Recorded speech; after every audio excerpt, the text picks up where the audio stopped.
कैसे हो प्यारे बच्चों। मैं हूं निखिल और आप देख रहे हैं Shri Ram online classes.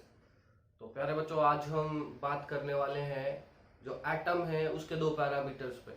First one is atomic number and the second one is atomic mass, या आप कह सकते हैं मास नंबर। तो चलिए, आज हमारा जो टॉपिक रहने वाला है वो रहने वाला है एटॉमिक नंबर, और दूसरा जो पॉइंट है, जो दूसरा पैरामीटर है वो रहने वाला है मास नंबर।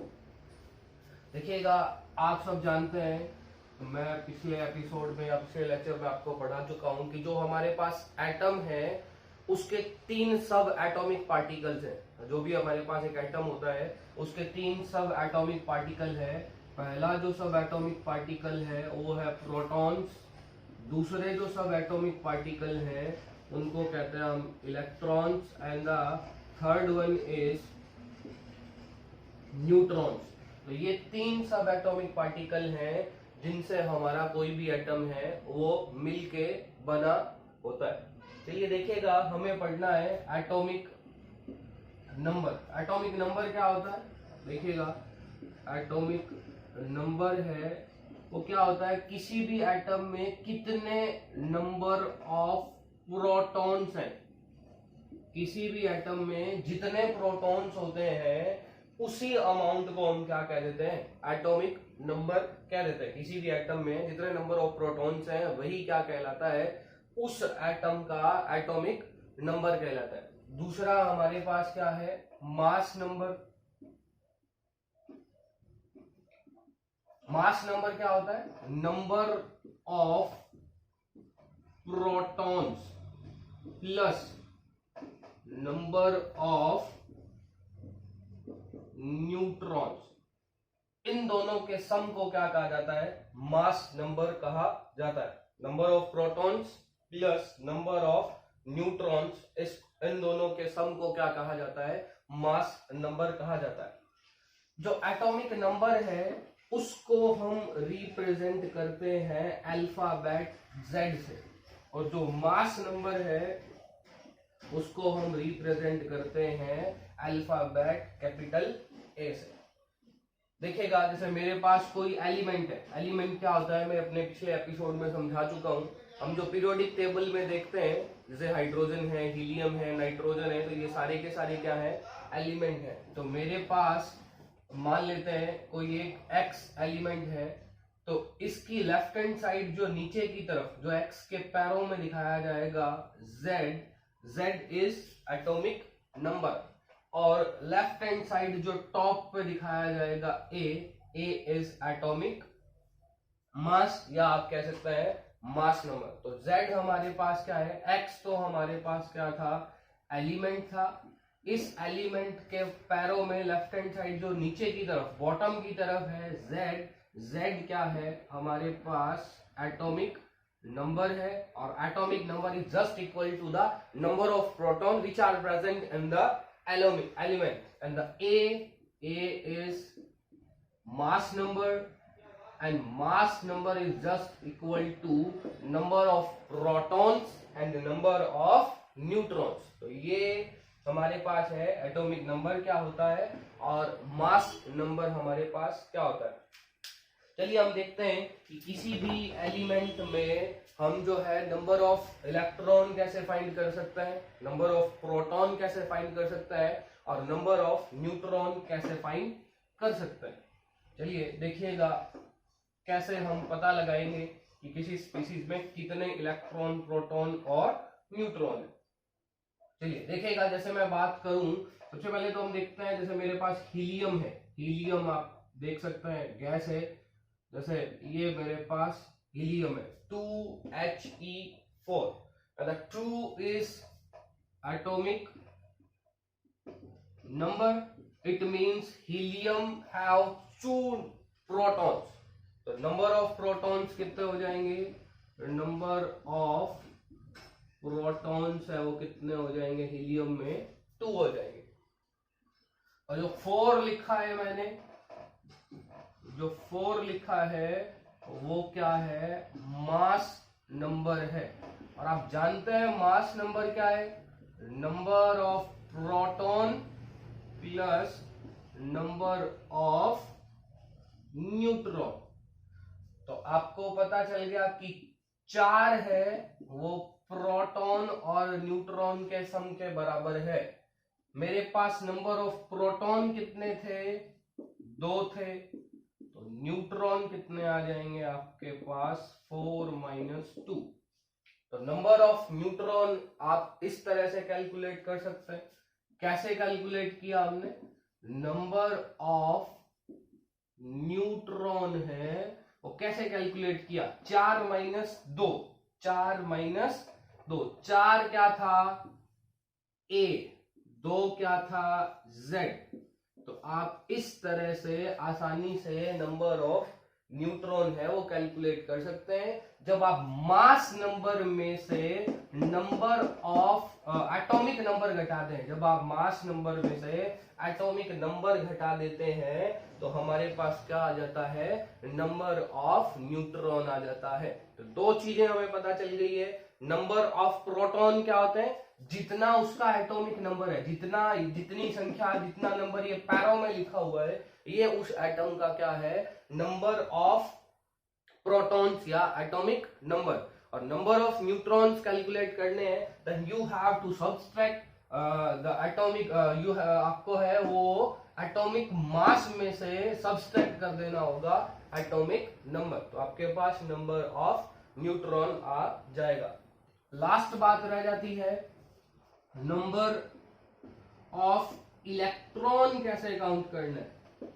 तो देखिएगा, in a neutral species, in a neutral species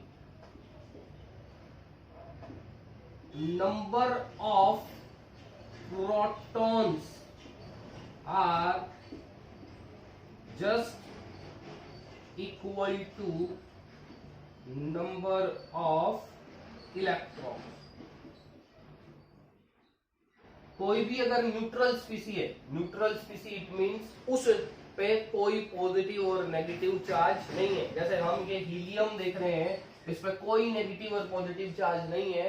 तो इस कंडीशन में जो नंबर ऑफ प्रोटॉन है वो किसके बराबर होते हैं, नंबर ऑफ इलेक्ट्रॉन के। या मैं कह सकता हूं नंबर ऑफ इलेक्ट्रॉन है वो जस्ट किसके बराबर होते हैं, नंबर ऑफ प्रोटॉन्स के। देखिएगा ऐसा क्यों होता है, क्योंकि जो प्रोटॉन है, जो प्रोटॉन है वो पॉजिटिवली चार्ज होते हैं और जो इलेक्ट्रॉन्स हैं वो नेगेटिवली चार्ज होता है। तो ये स्पीसी न्यूट्रल है, मतलब जितना इस स्पीसी पे पॉजिटिव चार्ज है उतना इस स्पीसीज पे कितना चार्ज है, नेगेटिव चार्ज है। और आप फर्दर क्लासेस में 11th 12th में जाके देखेंगे या 10th में देखेंगे कि जो मैग्नीट्यूड है प्रोटॉन के चार्ज का वो बराबर होता है किसके, इलेक्ट्रॉन के मैग्नीट्यूड के, इलेक्ट्रॉन का जो चार्ज है उसके मैग्नीट्यूड के। तो दोनों का मैग्नीट्यूड बराबर है, दोनों की न्यूमेरिकल वैल्यू बराबर है, बस दोनों के साइन अलग अलग हैं। प्रोटॉन पे पॉजिटिव चार्ज होता है और इलेक्ट्रॉन पे नेगेटिव चार्ज होता है। तो दोनों के मैग्नीट्यूड बराबर है। तो कब स्पीसी न्यूट्रल हो सकती है, जब नंबर ऑफ प्रोटॉन्स बराबर हो किसके, नंबर ऑफ इलेक्ट्रॉन के। इसीलिए हम कहते हैं कि किसी भी न्यूट्रल स्पीसी में नंबर ऑफ प्रोटॉन्स और नंबर ऑफ इलेक्ट्रॉन्स क्या होते हैं, बराबर होते हैं। तो इस हीलियम में भी आप कह सकते हो, अगर आपको नंबर ऑफ इलेक्ट्रॉन्स पता लगाने हो तो नंबर ऑफ इलेक्ट्रॉन्स भी कितने आएंगे, 2 आएंगे, क्योंकि ये न्यूट्रल स्पीसीज है और न्यूट्रल स्पीसीज में जितने प्रोटॉन होते हैं उतने ही क्या होते हैं, इलेक्ट्रॉन होते हैं। तो यहाँ इलेक्ट्रॉन कितने हैं, 2। चलिए आगे देखते हैं कि अगर किसी स्पीसीज पे चार्ज हो तो उस चार्ज स्पीसीज से आप इलेक्ट्रॉन, प्रोटॉन और न्यूट्रॉन कैसे कैलकुलेट कर सकते हैं। चलिए मैं 2 स्पीसीज ले लेता हूं।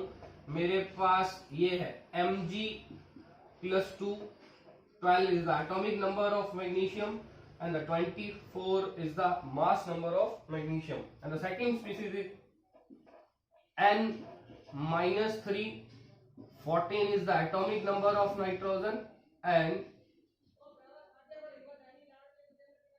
28 is the mass number of nitrogen. अब हमें यहाँ सबसे पहली चीज कैलकुलेट करनी है प्रोटॉन्स।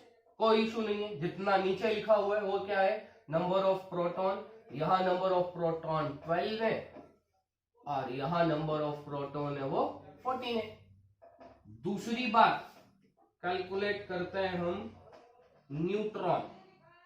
न्यूट्रॉन मास नंबर में से एटॉमिक नंबर घटा देते हैं, 24 माइनस 12 तो आ जाएगा 12। और यहां न्यूट्रॉन आपको कैलकुलेट करना हो तो 28 माइनस 14, नंबर ऑफ न्यूट्रॉन आ जाएगा कितना, 14। Last and final one electron. Electron calculate करना है तो ये एक न्यूट्रल स्पीसी नहीं है कि हम सीधा ही कह दें कि नंबर ऑफ प्रोटॉन है वो बराबर हो जाएगा नंबर ऑफ इलेक्ट्रॉन के। यहां ऐसा नहीं होगा। इस स्पीसी पे पॉजिटिव चार्ज नजर आ रहा है और इस स्पीसीज पे नेगेटिव चार्ज नजर आ रहा है। पॉजिटिव चार्ज नजर आ रहा है मतलब पॉजिटिव चार्ज किस पे होता है, प्रोटॉन पे।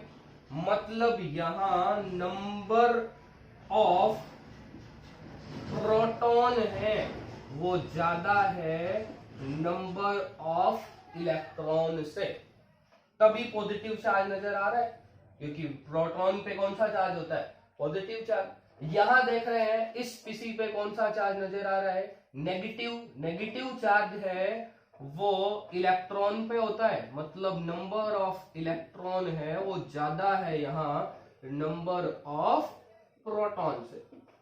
ये बात आपको समझ में आ जानी चाहिए कि यहाँ पॉजिटिव है, पॉजिटिव प्रोटॉन पे होता है और इसीलिए हम कहेंगे प्रोटॉन ज्यादा है इलेक्ट्रॉन से। यहाँ नेगेटिव है मतलब नंबर ऑफ इलेक्ट्रॉन ज्यादा है नंबर ऑफ प्रोटॉन से। देखिएगा हम जानते हैं कि प्रोटॉन बराबर होते हैं इलेक्ट्रॉन के न्यूट्रल स्पीसीज में, लेकिन यहाँ प्रोटॉन है वो ज्यादा है इलेक्ट्रॉन से, मतलब इलेक्ट्रॉन में कुछ ना कुछ हमें जोड़ना पड़ेगा, तब क्या आ जाएगा हमारे पास, प्रोटॉन आ जाएगा। तो यहाँ देखिएगा जो ये वाला नंबर जो ऊपर लिखा हुआ है वो जोड़ देंगे, कितना प्लस दिखाई दे रहा है 2, तो आप यहाँ क्या जोड़ देंगे 2, तो मतलब प्रोटॉन बराबर होंगे इलेक्ट्रॉन प्लस 2 के। प्रोटॉन कितने हैं 12, इलेक्ट्रॉन मुझे कैलकुलेट करने हैं +2, तो इलेक्ट्रॉन आ जाएगा 12 माइनस 2 बराबर आ जाएगा किसके, 10 के। ओके, यहां देखते हैं, यहां कह रहा है प्रोटॉन कम है, मतलब प्रोटॉन और इलेक्ट्रॉन बराबर होते हैं न्यूट्रल स्पीसी में, लेकिन प्रोटॉन कम है मतलब इलेक्ट्रॉन में से मुझे कुछ क्या करना होगा, माइनस करना होगा। और कितना माइनस करना होगा, ये माइनस करना होगा जो ऊपर लिखा हुआ है, तो प्रोटॉन बराबर हो जाएगा इलेक्ट्रॉन -3।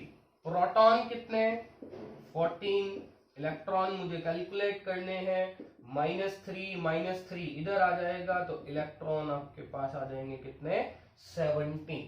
तो ये था आपके पास, आप किसी भी स्पीसीज में जो है इलेक्ट्रॉन कैसे कैलकुलेट कर सकते हैं, प्रोटॉन कैसे कैलकुलेट कर सकते हैं और न्यूट्रॉन कैसे कैलकुलेट कर सकते हैं। Thanks a lot for watching this video.